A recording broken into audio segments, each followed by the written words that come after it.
इसमें मदनपति साहिब कहते हैं, गुरु पूरा होए सोई बतावे, बाह पकड़ी लोक पहुंचावे। अर्थात पूरा गुरु वही कहलाता है जो अपने शिष्य की बाह पकड़ के उस परम धाम को पहुंचा दे। अर्थात यहाँ गुरु के अंदर ऐसी सामर्थ्य होनी चाहिए कि जो अपनी सामर्थ्य से अपने शिष्य को उस परम धाम पहुंचाने की योग्यता रखता हो।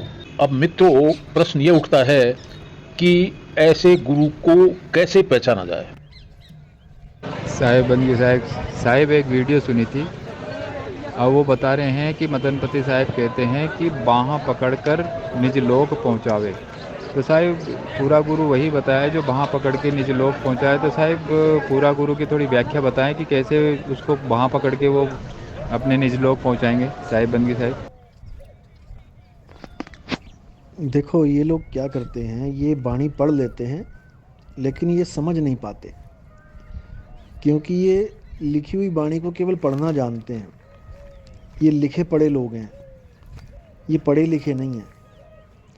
पढ़ने के बाद, विवेचन करने के बाद जो लिखने की हिम्मत रखते हैं, जो केवल पढ़े हुए को नहीं मान लेते, जो उसको पूरा समझ के विवेक के द्वारा सही तरीके से उसको लिखना जानते हैं, असल में वो पढ़े लिखे होते हैं। अब इन लोगों को इतना कोई पूछने वाला हो जाए कि भाई अगर यहाँ लिखा है कि सतगुरु वो है जो बाँह पकड़ के शिष्य की ले जाता है, तो इनको कोई इतना पूछ ले कि भैया अगर शिष्य की बाँह पकड़ के लेके जाएगा तो इसका मतलब कि शिष्य की बाँह है तभी तो पकड़ेगा। बाँह है तो फिर पेट भी है, पेट है तो मुंह भी है, मुंह है तो लिंग गुदा भी है, सब कुछ है। फिर तुम कैसे कह रहे हो कि वो गुणातीत है, वो देहातीत है, वो इंद्रियतीत है? फिर कहाँ चला गया ये तीत शब्द? क्योंकि जैसा गुरु वैसा चेला, दोनों का स्वरूप एक ही है। तो अगर चेले के हाथ पैर हैं तो भैया गुरु के भी हाथ पैर हैं।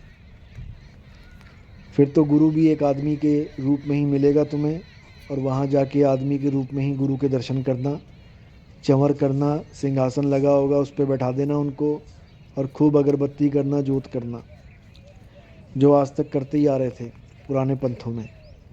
क्योंकि इन मूर्खों को ये बात समझ में नहीं आ सकती कि जब शब्द गुरु सूरत धुन चेला की बात आती है तब वहाँ पकड़ने का मतलब ही बदल जाता है। जैसे लोहे को चुंबक खींचती है तो उसको हम उदाहरण के लिए कह सकते हैं कि लोहे की बाँह पकड़ के चुंबक ने खींच ली। अब इसका मतलब ये नहीं है कि चुंबक के हाथ हैं और लोहे के हाथ हैं तो हाथ से हाथ पकड़ के खींच रहा है, ऐसा नहीं होता। क्योंकि इन अज्ञानी जीवों के जीवन में और कुछ नहीं है, केवल और केवल केवल और केवल बातें ही हैं। ये बातों से पेट भरना चाहते हैं, खुद की झोली खा लिए दूसरों की झोली भरना चाहते हैं बातों से। तो ऐसा नहीं होता। ये हमेशा खाली घड़े थे और खाली घड़े ही रह जाएंगे। जो भी ये बात करता है, हालांकि मुझे नहीं पता ये बात कौन कर रहा है, लेकिन जो भी कर रहा है बिल्कुल गलत कर रहा है। इसलिए भाव को पकड़ो, भाव को समझो। कबीर साहब ने उस गुरु को भी पूरा कहा है जो तुम्हें सतनाम का भेद बताता है। सतगुरु सोई सतनाम बतावे, बाकी गुरु कोई काम ना आवे। यहाँ पर दोनों गुरुओं की व्याख्या कर दी कि सतनाम बताने वाला ही सतगुरु होता है, और एक सतगुरु होता है जो जीव को छुड़ा लेता है। वो शब्द गुरु की तरफ इशारा है, वो लोह को छुड़ाने वाली चुंबक की तरफ इशारा है।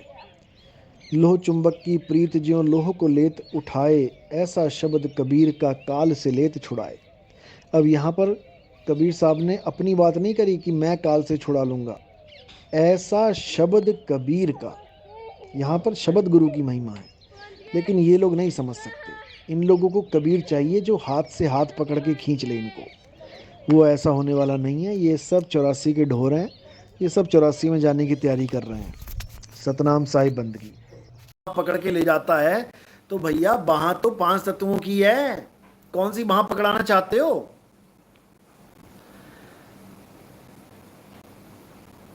अरे गुरु बच्चे को स्कूल नहीं ले जा सकता वहां पकड़ के। नहीं तो दिखा दो कोई टीचर वहां पकड़ के स्कूल ले जा रहा हो बच्चे को, और ये कह रहे हैं कि वहां सतलोक ले जाएगा। ऐसा भरमा दिया इन लोगों ने, क्या बताया जाए। वहां का मतलब ही देही है, देह है तो वहां है, वहां पर देह का नाम ही नहीं है, वहां देह का काम ही नहीं है, तो कौन सी वहां और कौन वहां पकड़ने वाला। क्योंकि ये लोग देह से ऊपर उठ ही नहीं पाए कभी। ये जितने भी गुरुआ लोग बैठे हैं ये सब देह में ही उलझाते हैं। तुम्हें देही का ज्ञान सुना सुना के परमात्मा बने बैठे हैं, तुम्हारी सारी आस अपनी देह में लगवा के बैठे हैं। तो बात चल रही थी बाहां पकड़ने की। असल में बाहां पकड़ने का मतलब क्या होता है, इसके भाव को समझना है।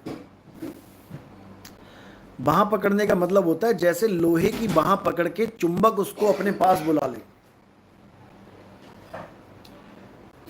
लोहे की बाहां पकड़ के चुंबक उसको खींच ले,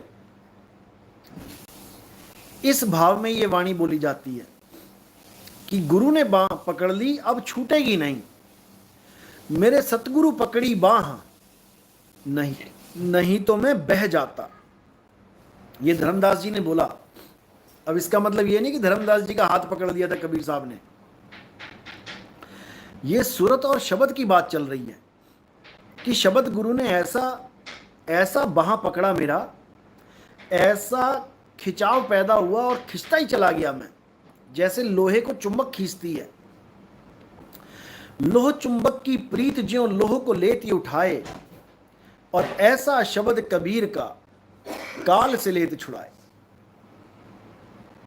ये है असली मैटर। जब शब्द गुरु खींचता है सूरत को, उसको बाह पकड़ना कहते हैं। ये वाली बाह नहीं जिसके दोनों बाह कट जाएं।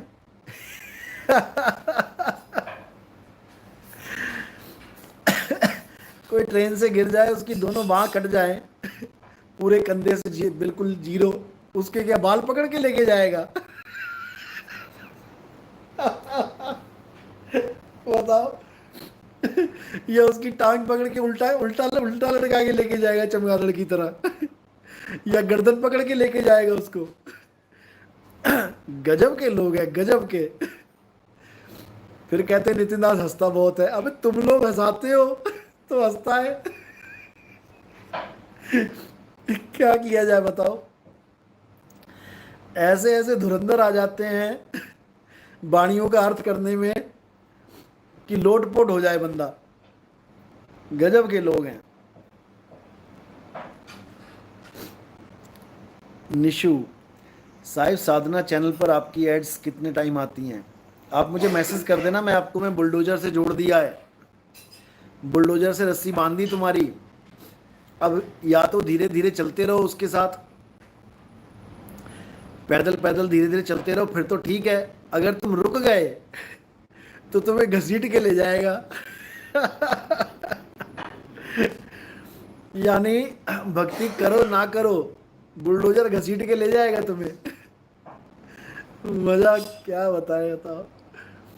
तो ऐसे ऐसे गुरु मिल जाते हैं जीवन में कई बार, जो तुम्हें किसी ना किसी से बांध देते हैं। दिक्कत ये है, जबकि बंधना किसी से नहीं है, विहंगम चाल को अपनाना है। बस इतना समझ लो। तुम ही हो जो सही डायरेक्शन दे सकते हो खुद को। गुरु तो हमेशा तैयार ही बैठा है, चुंबक तो हमेशा तैयार बैठी है खींचने के लिए, लेकिन लोहा डायरेक्शन ही गलत लेके बैठा हुआ है। चुंबक यहां लगी है, लोहा वहां भाग रहा है। बस तुम्हारी डायरेक्शन को सही करने के लिए गुरु आता है तुम्हारे जीवन में, और कुछ नहीं है। कोई राम राम करवाने, कोई अल्लाह अल्लाह करवाने, कोई वाहिगुरु वाहिगुरु करवाने नहीं आता। ये तो तुम पहले से लेके बैठे हो। किसी को पूछो तुम कहाँ जा रहे हो? मैं वृंदावन जा रहा हूँ। क्या करोगे? गुरुजी से नाम लेने जा रहा हूँ, पीली ततैया से। अब पूछो क्या नाम देंगे? वो राधे राधे देंगे। राधे राधे देते हैं वो। अरे वो तो तुम्हें पहले से पता है। जो नाम तुम्हें पहले से पता है, तुम वही नाम लेने जा रहे हो, उससे क्या कल्याण होगा बताओ? जो चीज तुम्हें पहले से पता है वही तुम गुरु से लेने जा रहे हो, तुम्हारा क्या कल्याण होगा उससे? गुरु वो ज्ञान देता है जो तुम्हें नहीं पता है, जो गुप्त ज्ञान है वो देता है। और गुप्त ज्ञान क्या है? इस संसार में एक ही चीज गुप्त है, बाकी सब दिख रहा है। जो नहीं दिख रहा है, जिसको गैबी वस्तु बोला गया है, गैब, उसका ज्ञान देता है गुरु, और उसको आत्म ज्ञान कहते हैं। आत्मा ही नहीं दिखती है, बाकी सब दिख रहा है, बाकी सब दिख रहा है। राधे राधे लिखा दिख रहा है, अल्लाह अकबर लिखा दिख रहा है, वाहेगुरु वाहेगुरु लिखा दिख रहा है, गॉड गॉड लिखा दिख रहा है, सब कुछ दिख रहा है। और जो दिख रहा है वो माया है। जो दिखे सो माया संतों, जो दिखे सो माया। पांच तत्व का पुतला गैबी खेले माही, बिल्कुल सही भैरवदास। जो गैबी वस्तु है वो है असल वस्तु, जिसकी वजह से ये पांच तत्व का पुतला भाग रहा है, दौड़ रहा है, चल रहा है, फिर रहा है। उसको जानना है, उसको कहते हैं आत्मज्ञान। आत्मज्ञान बिना नर भटके, कभी काबा कभी काशी, जल में मीन प्यासी, मोह देखते आवे हासी। ये है खेल।